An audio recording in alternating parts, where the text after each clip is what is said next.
think we're just about ready to go. It's 1 minute past 10.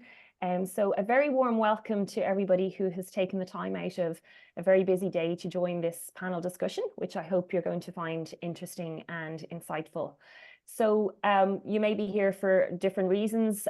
We have some customers on the call this morning, or you may be just interested or curious to learn more about the technology advancements or the challenges that SMEs are facing, or you may be here to look for guidance on the best financial management system for your business. In any case, you've definitely come to the right place. So I'm just going to do a very quick introduction to myself and my expert panel. So I'm Sinead Galligani, I'm CMO here at Envisage. You'll usually find me in the back somewhere, in the back office, working away. I'm not usually hosting webinars, but I'm delighted to be here this morning to do so. So I'm going to introduce you to my team here, my panel, Ray Ryan, who's our CEO. I've got Ivan Darmody, who is our Business Development Manager. And last but not least, we have Paula Reardon, who is Head of Medium Segment UK and Ireland at Sage. So you're all very welcome. So just a little bit of housekeeping. So we will be recording this webinar. If you have any questions throughout, and I'm hoping we will have lots of questions, you can use the Q&A at the bottom of your screen, and we will leave a little bit of time towards the end to hopefully cover off those questions. And yeah, you're all going to be on mute as well, and cameras are switched off for this session. So yeah, we're going to turn off the PowerPoints now, and we'll get straight into our discussion. So I suppose, excuse me, we split the questions into two sections. The first section is we're going to discuss some of the high level chat about the industry, the past, the present, the future, the challenges that SMEs are facing, etc. And then in the second half of this session, we'll be digging a little bit deeper into the actual software applications, turning the spotlight onto Sage 200 and Sage Intacct. So we'll kick off. Paul, this is a question for you. So when we look back at the past 20 years or so, obviously the world has seen a lot of changes, but also in the world of accounting software, and probably more so in the past 5 years. What would you consider to be the most significant changes that have occurred? Paul? Well, first of all, Sinead, thanks very much for inviting me to be a participant on this webinar. It's a real privilege, and good morning to everybody that has taken the time out of their diaries to log in. I don't like that question about 20 years, but that dates us. But if you think back 20 years ago, which is still very clear in my mind, we were coming out of this whole Y2K and Euro thing. So everything around about then was driven by that. And that, frankly, stalled a lot of innovation because we were so obsessed with that for that period, maybe 97 to 2003. And some people will question whether it was all a load of hype or the reality. It doesn't really matter. But the last 20 years have been unbelievably exciting. And in my mind, there have been a number of things that have underpinned that. And the first of that is undoubtedly the move to cloud. It's hard to believe that 20 years ago, cloud was embryonic, and anybody that was talking about it was in that kind of startup mode. And it's amazing how quickly that has gone mainstream. And that's just, and there are, of course, different types of cloud, but from the perspective of all of us that are in this call today, the real impact of that is software as a service, because the traditional on-premise model was really good. You bought a system, you implemented that system, and then you didn't really get the benefits of continuous innovation. But the movement to SaaS and multi-tenant SaaS has really changed that. So that's been really a fundamental change. And what is interesting, watching the evolution of that over time, is that, of course, at some stage you had to explain the benefits of SaaS. Now you don't have to do that anymore because it's just assumed as a given. And I remember at one point, maybe about 2012 or something like that, I worked in a previous company, and the client said to me, he said, you've got to realize that there's a whole newer generation. That all of us in our early 30s that are in finance or IT positions don't really know a world where cloud and SaaS didn't exist. So don't talk to us about the benefits, because we actually don't know another world. And I always remember that. I think that was very interesting. I think what has spawned out then out of cloud is and SaaS is the whole concept of ecosystems and marketplaces, and the fact that you can benefit from all of the innovation around that, and then the standards from a technical integration perspective, and that has been very beneficial to everybody. So if you think there was this monolithic ERP, and now we've switched into SaaS and then ecosystems. And then in the last 2 years, there's really only one thing that can switch which is AI, right? And AI is dominating the agenda, and rightly so, because I think of all of the technology evolutions, AI is definitely the one that is going to drive the most benefit for everybody.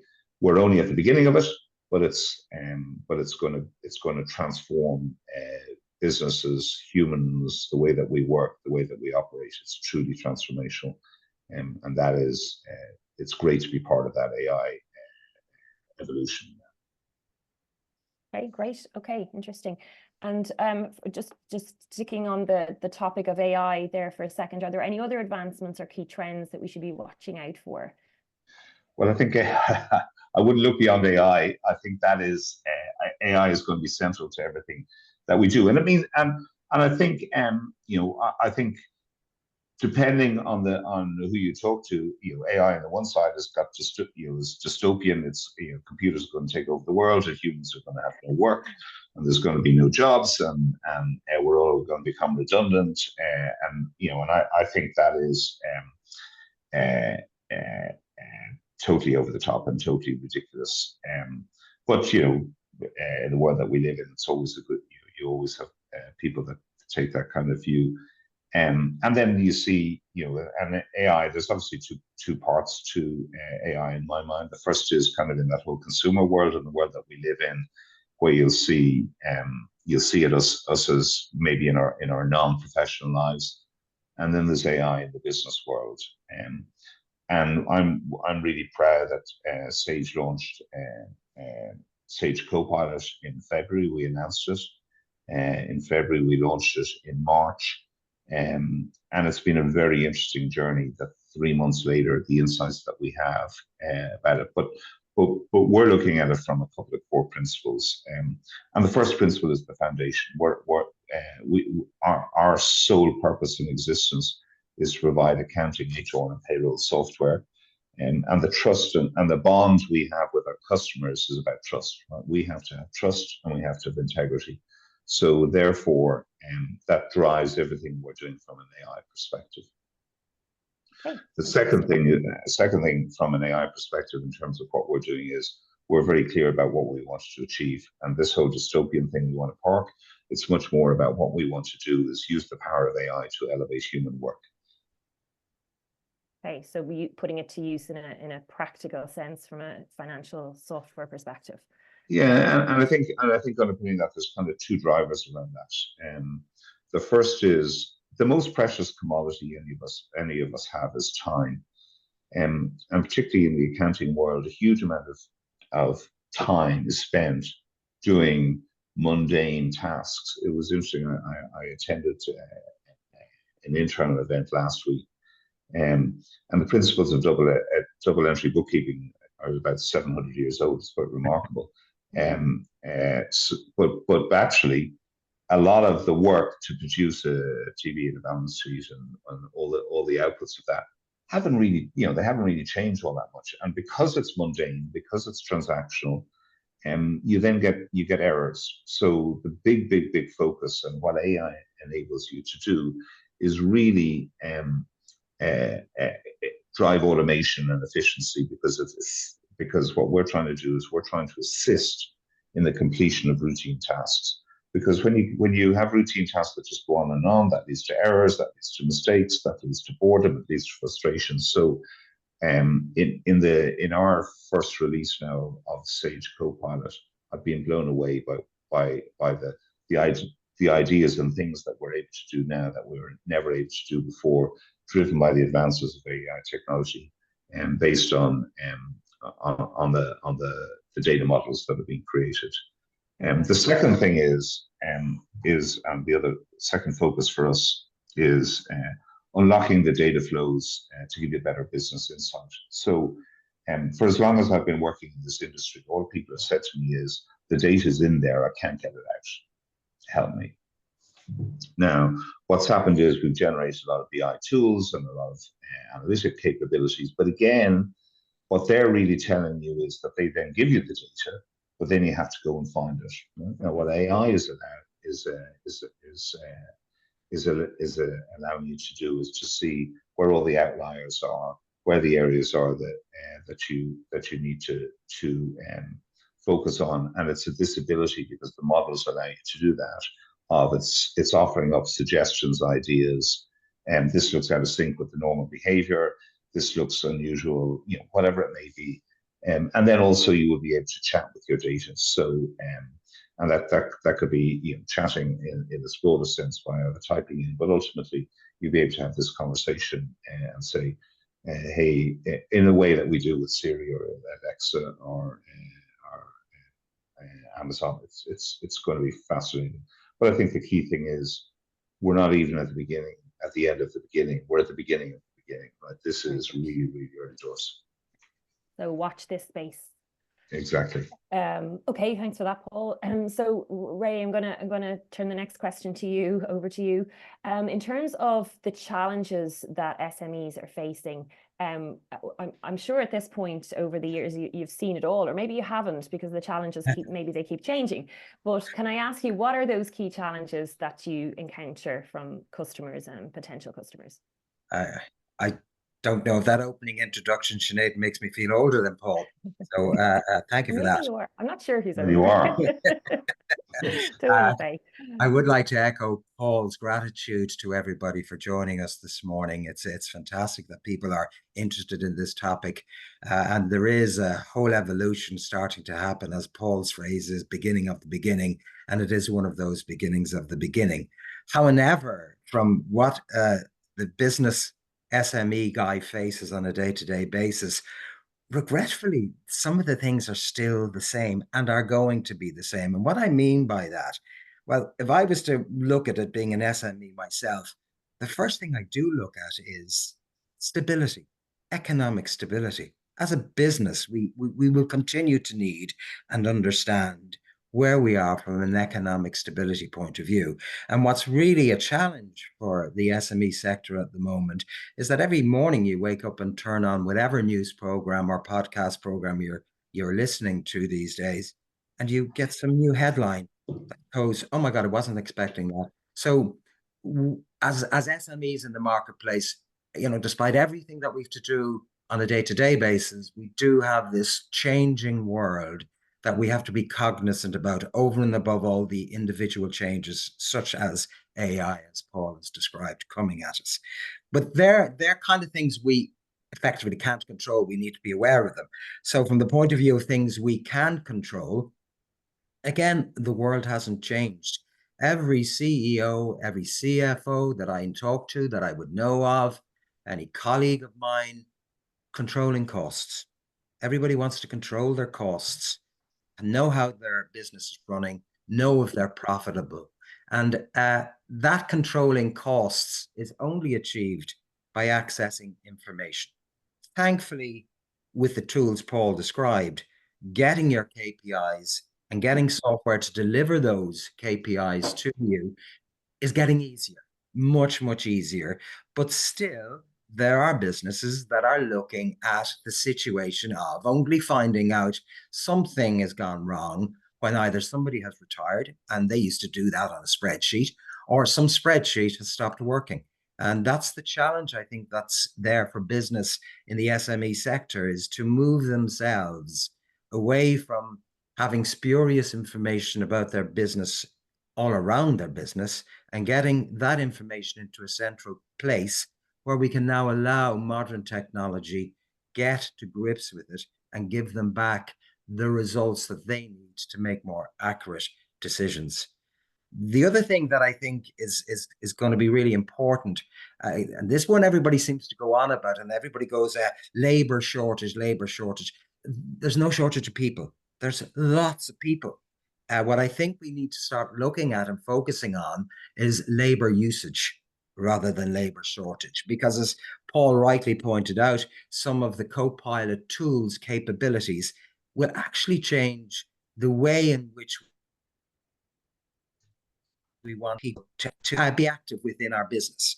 It doesn't mean that we're going to move people out, but we would like to turn people into more productive roles that can be achieved by using more productive technology that we are now going to start to deliver as both software developers and professional implementation services companies to SMEs. Paul mentioned the fiasco of Y2K, and yes, it is for all of those that were involved in that era an embarrassing moment.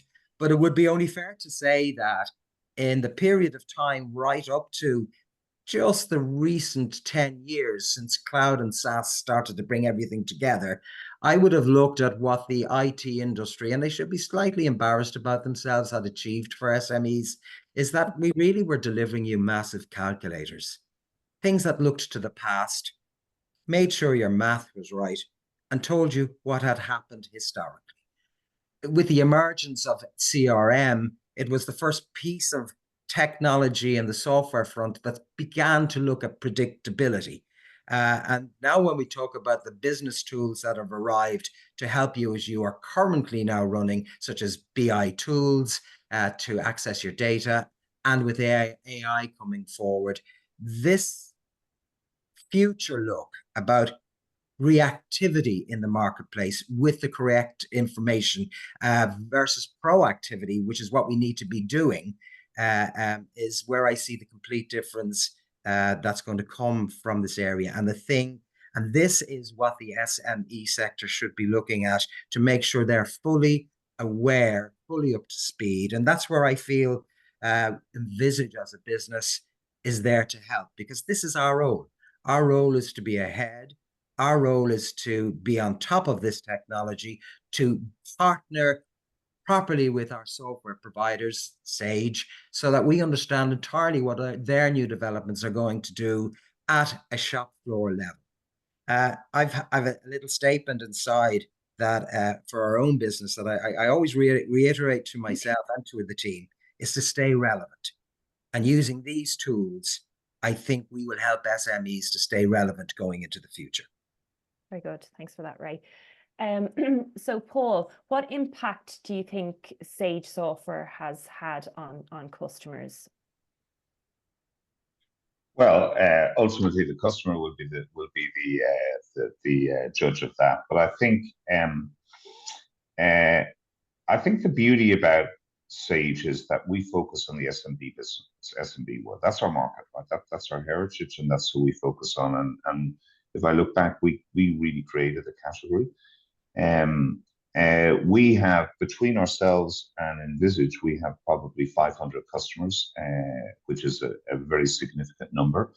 And those customers are using our software every day to run their business, whether it's on the accounting side, the HR side, or the payroll side. In fact, on the payroll side, I think 50% of all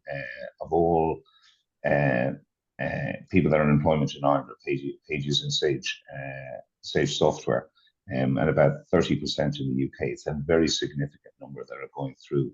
And I think the fact that we have hundreds of thousands of customers between the UK and Ireland means that we have incredible insights into who they are and what they are, and that's our DNA and our heartbeat.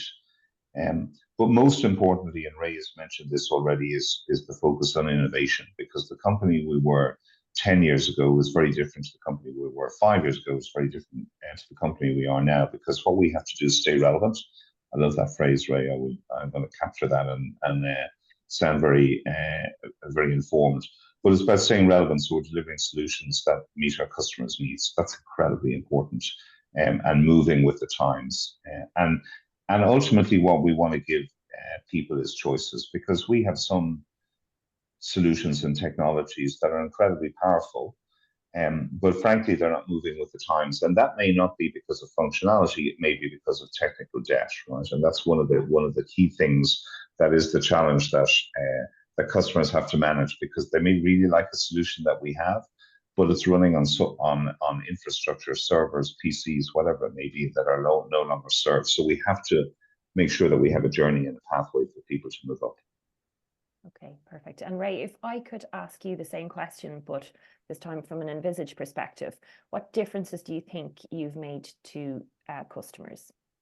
Yeah, I hope we have made differences to our customers. And I think by the fact that some of our customers are with us from that journey of 25 years plus means that we have been obviously delivering something that's of value to them. We've done something right, I guess. We've done something right, yeah. Yeah. Again, moving with the technology to try and deliver to them, because I know in our own customer base, we have brought those customers through many different iterations of Sage technology over those years. And each iteration that we have delivered to them has provided some effective level of performance improvements in their business. If it didn't and hadn't, we still wouldn't have them as customers. So I would have to say us more to the point of us making sure, and me as a CEO making sure, that our team are fully immersed in the progressiveness of software and fully immersed in the functionality that is available because of these changes is the key role for us, so that we can deliver this back through to our customer base as they want to grow with their businesses. They're expecting us to do this because they are very busy people. And this is the piece that they've asked us to look after. They don't go off and do their own soliciting because they have a solicitor or whoever. They don't go off and do their own manufacturing if they're a distribution company. So they focus, and it is our job to help them focus on what they do best, and for us to deliver the information they need to help them do best. Right. Okay. Can I just come in there, Sinead, on the point? That's okay. I talk a lot about the three-legged stool on this, right? And I think that's and you can never undervalue that, right? And the three-legged stool is very simple. Ultimately, it's the customer, right? Because the customer is the person that wants to benefit out of the software. We're the developer of the software. That's our job, is to provide the innovation. But we can't understand every single customer that uses our software. When you've got, in the case of UK and Ireland, hundreds of thousands of customers, we can't have intimate insight. So the glue that makes it happen on the third leg of that stool is Envisage, right? And it's incredibly important that we have partners like Envisage to work with us, because they can bridge that gap between the core product and what it works, and then the specific needs of the customers through both their industry and technical expertise, and then the other things they add on, like ongoing support and services. So it never, this is not an install and it gets up and running. This is not like you put something on your iPhone and away you go, and then you download it. Because what we're doing is we are providing business software to run your business that chops and changes and evolves. Everyone's different. There's nuances everywhere, and the bridge between us as they call it in the US, the publisher of the software, and the end customer is Envisage. And so that's an incredibly important relationship, and I'm very proud of that relationship that we've had over the last 15, 20 years with Envisage. Great, thanks for that, Paul. I'm obviously going to put my marketing hat on now. I'm a visual type of person, so a picture paints 1,000 words. And I think for the audience here today, it would be useful, Ivan, if you could give some examples of projects that we've been involved with, either recently or over the past year or so, just to give some examples of the challenges that customers are facing and how we've gone about overcoming those challenges with the solutions. Yeah, I don't know how I'll follow the likes of Ray and Paul, but I'll give it a go. I suppose realistically, it comes down to a couple of points that the guys made earlier on. And I think even the last question was quite relevant in so much, what kind of an impact has Envisage made? Also, more importantly, what impact has Sage made to the customers? I think a perfect example of that would be a customer we're working with at the moment. Was an existing Sage 50 customer, and they found that they had ultimately outgrown it. They like Sage, they like the software, they trust it, they have that reliability, and they didn't want to necessarily move away from the Sage brand. So ultimately, that's how we got to speak with them. A company called Cumberford Brothers, they're a family bakery. They've been around for 70 odd years. So not only have they gone through generations of management, they've gone through generations of software and solutions to manage the business. And again, Sage 50 was fantastic at what it does. More so when the company was that bit smaller. But as they grew, what they found was they had to add on additional solutions to address the requirements of different areas of the business. And as time went on, as these solutions were working, they were working kind of independently. So the information, I think, touching on what Paul said as well, is having that manual intervention of taking information from one system, pulling it into the general ledger, was not only taking time, but also has the potential to create errors as well. And when you have maybe 4 or 5 different systems all feeding into the one, again, the potential is there for consistent errors being brought across, but also just slowing up the whole process. So we got the opportunity to meet with the guys. We got into the business, we walked around the organization. And for me, it's important to be able to walk around and just kind of meet with the various key stakeholders in the different divisions, just to understand how the challenges that they're facing impact each person, not as the business as a whole even. So you can see even from where the sales order is generated, where the information flows through the business, we can identify certain bottlenecks and we can identify areas that we can improve on. So ultimately, that's what we did. Again, as things progressed, they had different requirements in terms of even from their own customers. As the business grew, they took on different customers and they had different requirements in terms of like EDI, for example, they had different reporting requirements. So it just turned into a situation where they had multiple layers to Sage 50. And they realized that if the continued growth path that they were on and the ambitions they had for the business continued, the problem would just become more so. And they wanted to try and kind of nip it in the bud. So that's where we got the opportunity to sit down with them, talk to, I suppose, again, the key stakeholders, understand where the challenges they were facing, and more importantly, where they would like to be. And off the back of that, we identified that Sage 200 would be the perfect solution for them. Again, coming from Sage 50, and the fact, it's a very similar user interface, so it's not a huge learning curve. So when you sit down in front of Sage 200, it's quite similar to what the guys have been familiar with. But also just in terms of future-proofing as well, being able to bring in the likes of the EDI and the various different components, the different systems to integrate them all into Sage 200, but as well being able to give a kind of a future-proof where additional software down the line from the production side of things we can bring into as well. So that was one example. I think we're about to go live with them. We're very happy with how things are going. And again, it's the relief from. I love to see the relief on the customer's face when they realize that, okay, this is actually possible. We can do all the things that we want, and then to find out there's actually more that we didn't realize we could do. Because again, as an Envisage, we can draw on our own experience of doing similar rollouts with different companies, and we can make suggestions as to, well, this is what other businesses do and how they do things. Similarly, I suppose another customer we're working with at the moment from a very different direction. A customer ultimately wanting to move towards the cloud, as an example. But again, another Sage customer. So to almost go back and answer the previous question, what has Sage done? Sage has built, I think, an element of trust and reliability in the customer's eyes. They're not overly, they don't want to move away to a different provider because they know Sage, they trust Sage, they want to continue.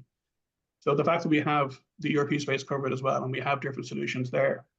But one of the things that this customer, and again, talking about the longevity of customers, this customer is actually Belvedere College, which rather than 70 years in business, they're probably closer to 200 years in business. And again, wanting to move towards the cloud, they have different ambitions as well in terms of growth and bringing in different revenue streams and how the business is going to accommodate that.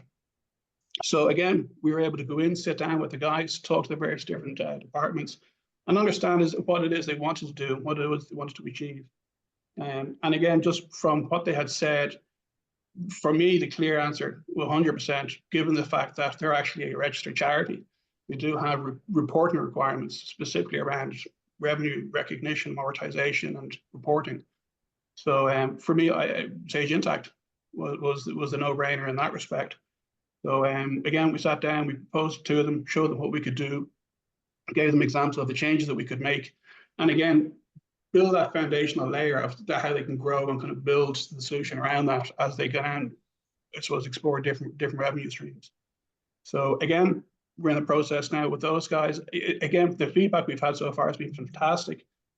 It's the whole adage of you don't know what you don't know. So the fact that we can go in and show them the possibilities, reporting, the automation, and again, to touch on, I know we've talked about it, but I think as Paul said, using AI to elevate the human work is exactly what we're looking to do there. So a lot of the automation processes, it's going to make a huge difference to that business. And if you can imagine what the accounts department looked like 200 years ago, it's not just SaaS companies, it's not just blue chip companies that are embracing AI. It's businesses of all sorts of sizes and lineages that are doing that. So yeah, that's just two examples at the moment that we're working on. Two very different examples. Thanks for that, Ivan. Great. Okay, so we're going to move on now to talk a little bit more about the software itself. So Ivan, I'll stick with you. If you could clarify, I suppose we don't want to get into, if you could just give us a little bit of an idea as to how do you know, or how would customers know when they've reached that point where it's time to shake things up and change? Is there a particular moment? Is there a light bulb moment? Or what do you find from talking to companies out there? Amazingly, it tends to be on the basis of feedback. Now, that can be feedback in various different guises and from different directions as well. More so, it tends to be feedback from the various different departments within the finance function. And it's not always positive feedback. So you'll get feedback saying, this has taken me forever to do this, it wasn't before. You can get feedback from customers saying that the invoices are coming out wrong or delayed deliveries. Just chatter amongst around the business. The CFO, MD, kinds to just realize that, hang on, things aren't the way they used to be. More so, it's really around getting access to the data and being able to pull out the information that you need quickly and accurately. As I touched on before, it's when you start to notice that things are slowing down, processes that used to take not too long are now taking quite a long time. Things like month-end routines, bank reconciliations, things like that. That's when you start to realize that these are causing issues amongst the business, but as well as that from the customer side of things as well. Over-reliance on spreadsheets is a huge thing.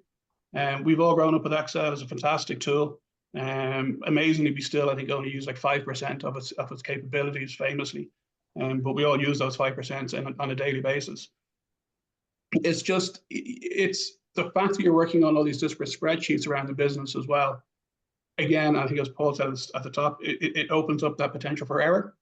So again, all of these various different input points coming into the business and into the accounts package opens the door for problems, slowing up the business, and I suppose creating not unrest, but creating dissatisfaction amongst teams as well. So it's really just using the data that's coming in, identifying where there is potential for improvements. And I think that's the first thing for a business to be able to identify the fact that there is a problem is the first step. So that's I'm a bit more fundamental on this, Ivan, even though you are correct in everything you said. But I think traditionally we were all asked on go and ask your mammy, go and ask your mammy. So we have been trained to go and ask. And fundamentally, we've done that for quite a number of years, even though we've implemented IT systems. And we started off this journey with IT systems of just putting in the accounting software. Till then somebody said, can you do invoicing? Then somebody said, can you manage the stock? And then somebody said, can you do sales order processing? But no matter how much we did it, you would still have the scenario of how many of these do we have in stock? Go ask Mick, he's in the warehouse. And that's what we've lived off and traditionally we have done. What we have achieved with the IT side and from a software point of view over the last 15 years is to begin to bring all of this information to one platform. Because once you put in your accounting system, then somebody ran off and they bought a CRM system, and somebody ran off and they bought an expert manufacturing system for the business. Lo and behold, you had 7 or 8 or 9 or 10 different systems. What software developers like Sage have been trying to do over this period of time is to bring all of that functionality of the business into one platform to allow us have the information to hand, so that now the realization is that if I go, I shouldn't be going and asking Paddy, or I shouldn't be going and asking the Excel spreadsheet, because that lady or that guy who's doing that spreadsheet is about to retire, and where am I going? So they are the things I think you need to watch out for in your business. What do you know? And who are you asking to get that information off? Because if you are running your business leaning on Mick, Paddy, Mary, and Joe to give you that back because they have a little system, then you really do need to look at what you're doing. And as Paul rightly mentioned, there's a next generation of person is coming into the business world, be they generation family-wise or just the next generation. They're not asking Mammy. They're not actually asking the spreadsheet. They're now wanting to ask the software, because they're used to asking Alexis, they're used to asking Siri, and this is what I think the SME needs to prepare for, to have technology that is meeting the expectation of their future employee, because that's what they're looking for to run their businesses easier. Great, thanks for that. And so moving on now to the software itself, from a Sage perspective, there are obviously a number of different applications out there and available for customers to use. But today we're going to specifically focus on the Sage 200 and Sage Intacct products, which are kind of termed as mid-market applications. So without going into every feature and function, which would take quite a while and would probably disengage our audience, can you help us understand where, just broadly speaking, where Sage 200 sort of starts and ends, and Sage Intacct as well? So just to give us an idea of the differences in broad terms. So Ivan, I might give you this question if that's okay. Yeah, again, just going back to what we said earlier on, first and foremost, realizing that there is an issue is the first step. You know, once you have that, I suppose, initial impetus to have the conversation, it's really on us then to, I suppose, explore the situation that you're currently in or where you want to be. From my point of view, really having that initial conversation with the customer to determine what will be the best fit. You know, one of the most common things we've had recently, and when I say recently, it's, you know, since COVID, is the deployment and how you want the software deployed. And I guess quite often it's important as well just to dig a little bit deeper. Quite often people will say we want cloud. And I think cloud is different things to different people. So a lot of times, obviously, people now want to have remote work or hybrid work, so they want their employees to be able to access the software remotely. So, you know, Sage 200 can do that, hosted on the Microsoft Azure platform. You can do that, it's not a problem, it's intended to do that, whereas other software might not be. What we found quite often is customers have been using older platforms and different vendors throughout COVID through remote desktop RDA or virtual desktops, and they're not really designed for that. And that in itself is actually causing access issues and slowing the systems down. And as they grow, it's becoming more and more of an issue for them. So again, just kind of understanding, you know, is that one of the requirements that you have? Conversely, we also have customers, exactly the same situation, but they are going completely remote. And they're getting rid of their offices, they're getting rid of all of their infrastructure, and everything's been moved into the cloud. So they're not even going to have any servers, no tin boxes in the corner anymore. So again, that in itself, thankfully, Sage has completely, you know, cloud native solutions in the form of Intacct. So again, that's one area that we can explore and kind of understand, you know, what would best fit. More importantly, I think really is the, you know, the industry that you're in, and being able to provide a platform, kind of a key baseline of functionality, and then being able to grow and build on that. So kind of identifying the vertical that they're in. So are there specific requirements around it? So again, I touched on not-for-profits earlier on there. There's quite specific reporting requirements and internal process that need to be addressed. Some software will lend themselves more so towards that. Again, if you're more in the production manufacturing side of things, Sage 200 is very strong in that, for example. So again, if you do have integration requirements for the likes of EDI or manufacturing or production. Just purely because Sage 200 has been around for so long, primarily in the UK and Ireland, it is a very strong presence there and is very robust and able to deal with that. Again, if you're more kind of service-based orientated, if you're in financial institutions, that sphere, Intact is a perfect solution in terms of that. So it's just really kind of getting into the weeds on it, understanding, you know, kind of the key baseline qualifiers as to, you know, what kind of solution. And thankfully at Envisage, we do have a number of different options depending on the requirements the customer has. Okay, thanks for that. Can I just make a point? Yeah, sure. Yeah, go ahead. So I've worked in this industry for a long time. I've worked on the customer side, I've worked on the vendor side, right? And sometimes what I've seen is you try and shoehorn a solution into someone's needs. So the principle that we have as a company is it's more about suitability, and that's why we have a portfolio of products.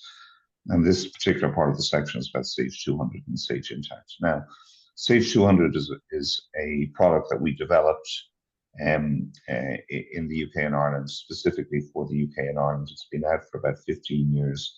It's got about 9 or 10,000 customers. Though most of those customers historically are, there's two sources. Firstly, people who are coming from Excel and manual-driven systems, and then others that have outgrown.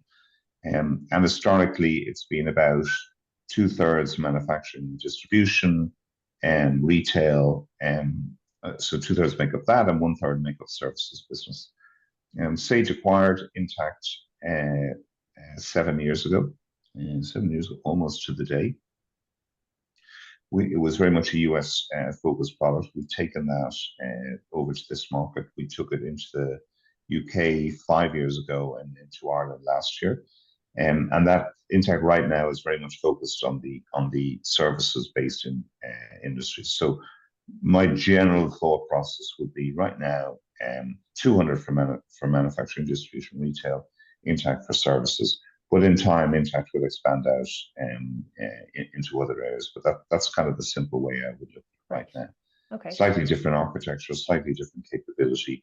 But the good thing is that Envisage can discuss both, so they can present the right thing. And we're not saying that we want one or the other. We want a customer to make the right decision. Excellent. Thanks you for that, Paul.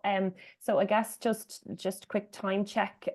So we've about a few more questions to go, about 10 more minutes or so, which leave us enough time for some questions. Please feel free to pop in some questions into the Q&A at the bottom, and we'll be happy to take those questions there at the end.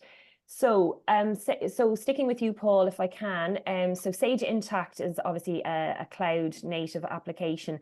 What distinct advantages do you think it has over competitive offerings? Well, firstly, and I would say this, I think it's the best product that's out there. But you know, there's always something that's a really good product now, right? And there's always something that pops up. And it might be the flavor of the day, and then it kind of disappears over time. So what I would think about this is that I would look at this from a number of capabilities. Have a look at Intact, right? When you look at it, it's a beautiful looking product. It's incredibly powerful. It's very rich in capability. But more importantly, it's going to be here for the long term. Right, and it's going to be innovation developed in. So, you know, we're a FTSE 50 company, and we're innovating in this. There's 40 releases that are coming out, and it's a flagship product for us. And Sage has been around for 43 years, and we've another 43 to go. And so, you know, when you look at, you may look at some of the emerging products, and they may be very cool and sexy and all that kind of stuff, and cheap as chips. But the question for me is, will they be there in 3 years' time, and will they be able to develop the promise that they want? So I'm very pleased with Intact, because I think it is the best market in the product net. I think it's the best product in the market now, but more importantly, it will be the best product in the market in 3 years, 5 years, 8 years' time. And that's the thing you need to work on. And we are heading towards, it's, as I said, and in the UK and Ireland, we've been at it for about 5 years. The first 18 months was very much a soft launch. So we're heading towards 1,000 customers, and which we're very proud of. That's a milestone that we're likely to cross any day now. And 1,000 customers, that's a proof point, right? That gives really good proof point of it. And not many products in the mid-market get from 0 to 1,000 in really 3.5 to 4 years. Just my comments there would be more at the front line, having experienced commentary from users who have come from other systems to Sage Intacct. I know Paul mentioned beauty, but actually the user interface from all of the systems I've been exposed to in my lifetime is one of the nicest user interfaces. All of our customers that we have with our Intacct software have gotten to grips with that software way quicker than I would ever have imagined in terms of their usage. So the training element that used to be a big nightmare for people, I think the work that has been done by Sage on this user interface is speaking for itself in the deployment speeds that we're doing with the Intacct product. Okay. And just moving on now to Sage 200. So this is obviously a well-established product available with different deployment options. Ivan, can you describe, to just give it an idea of a typical Sage 200 customer profile? That's a tricky one. How long is a piece of string? Just give you a few minutes, Ivan, just not more than a few. Well, I suppose realistically, we have to remember that there's 2 different iterations of Sage 200 as well. So you have Sage 200 Standard and you also have Sage 200 Professional. So again, Sage 200 Standard is actually cloud. It has the obviously the remote access functionality, will be slightly, I suppose, less functional in terms of the integration capabilities of it, purely because it's cloud oriented. Like in terms of Sage 200 Professional, realistically, again, get anywhere between 5 and 15 users as a kind of a general benchmark. Typically speaking, 2 to 20 million in turnover. Normally speaking, the requirements is what dictates the user profile. So normally speaking, you would be in a multi-currency situation. You would probably have multiple entities within the organization as well that require consolidation. Quite often when you're in the kind of wholesale distribution area, warehousing is a big area. So multiple stock locations, for example, is one kind of key differentiator that Sage 200 customers look for. That in itself then would lead on to the likes of batch traceability, serial numbers, depending on the industry you're in, just be able to record that as well. Cost of sales accounting is one that people kind of overlook as well. It's quite unique, quite specific. I suppose to go back to the initial question, what does a typical customer look like? There really isn't any, but that's just some of the key criteria that we would look for when we're having initial conversations with customers. As we go through the kind of whole discovery process with them to understand the business and understand not only where they are now, but also where the business wants to be. They're the kind of the key areas that we would look into and we would ask about, because that's ultimately going to direct you one path or another. But that's a kind of a high level description. Okay, very good. So moving along then, this brings me to my last question. So we're doing really well on time. I'm going to throw this one out to all 3 of you.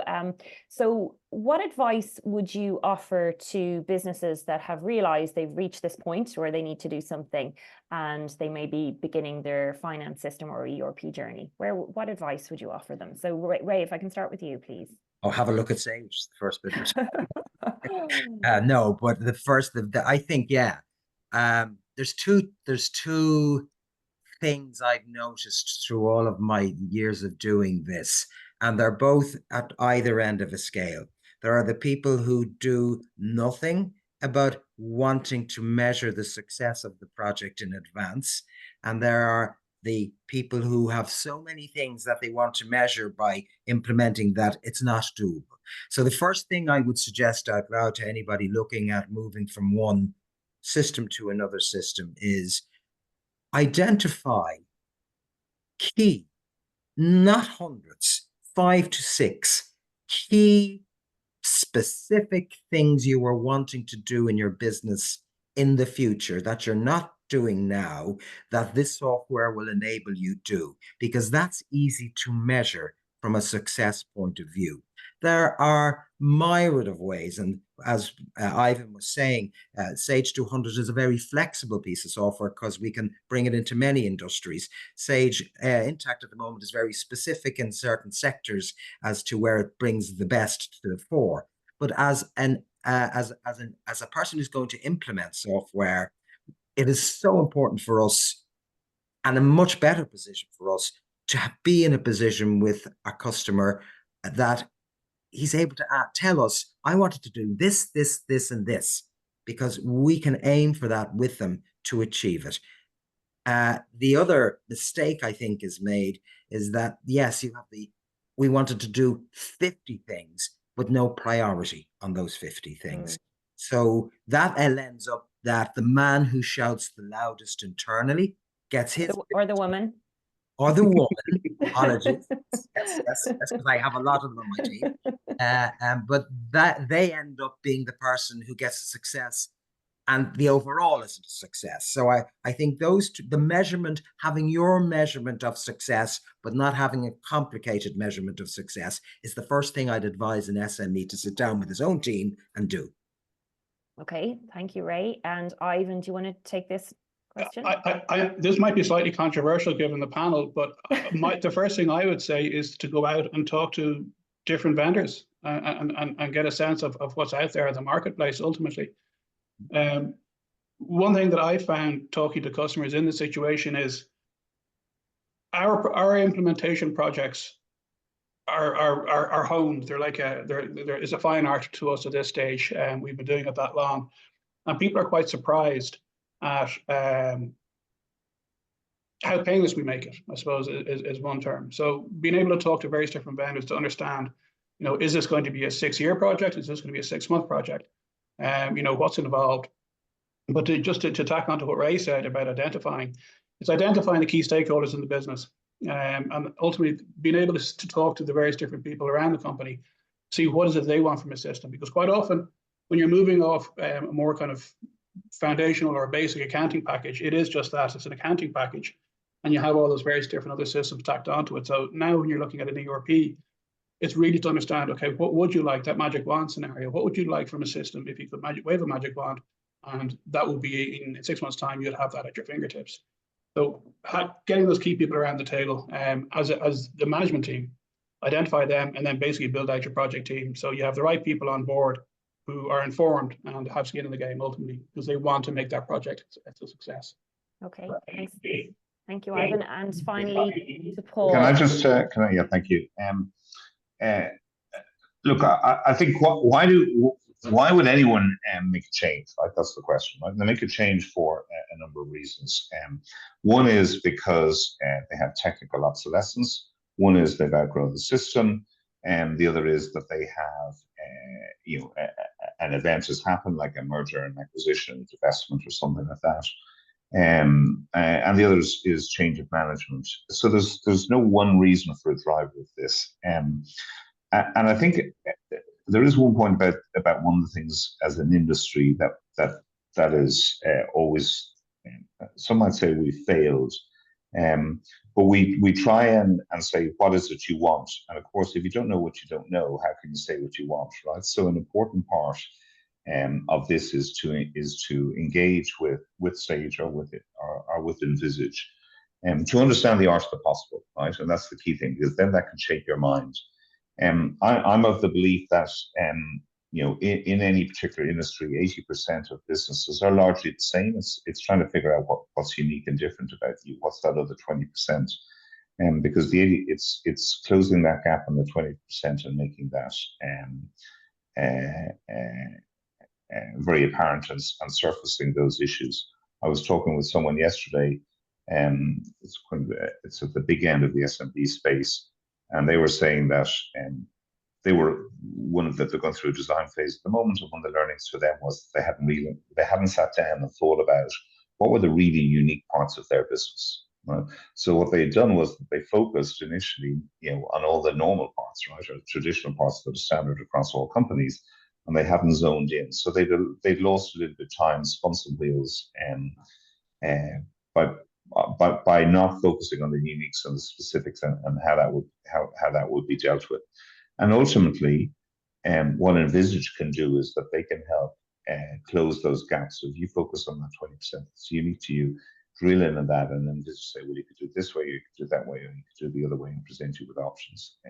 So I think that's really important. I totally disagree with Ivan about looking at the market. You don't need to look at the market. We've got choices Ivan, what for were you every. thinking? Yeah, we got choices here. The reason being, Paul, is when we talk to other vendors, they actually realize how beneficial and good Sage is. Yeah. I was assuming that was what you meant, Ivan, but I just want to be sure. I didn't want to be so brazen. Yeah. But I think as my wife always says to me about things, don't put your head in the sand, right? Because there are solutions to help you, and there are solutions that can take you forward from the challenges you have now to where you want to go to, that will build that building block so it can take you to the next stage of your business. And we would love to be part of that. Thank you, Paul. We are just coming up to our Q&A slot. So Ivan, do you want to share the last couple of slides there? That'd be great. So just one question in here saying that we haven't mentioned anything about Sage X3, which is a very good point. We focused today on Sage 200 and Sage Intacct. Paul, do you want to make a comment just in relation to X3? Oh yeah. Well, I think we have a portfolio, right? And we have 5200 Intacct and X3. X3 is also a manufacturer distribute. It's kind of the successor to 200, so it's the next stage up. So if you were to think about it, it's probably the next level up. And a product that we are very proud. The fundamental difference between X3 and say 200 is X3 is truly a global product. 200 is much more focused on. It's not to say it's not a global product, because it can obviously do imports and exports and et cetera. But X3, we have it's a product that we go to market in Ireland, in the UK, in France, in Germany, in Spain, the US, Australia, et cetera. So it's kind of the next level up in the global business, and we have a very extensive customer base, and it's a very strategic product for us. But I think it's more at the top end of the mid-market. Thank you for that. Okay, that's great. Okay, so that just leaves us time to do a quick wrap up. So Ivan, if you want to pop up the next slide there. So everybody will be receiving an email with the recording from our panel discussion this morning. And you'll also receive a link to our guide, which goes into the differences between Sage 200 and Sage Intacct in a little bit more detail. So you can watch out for that.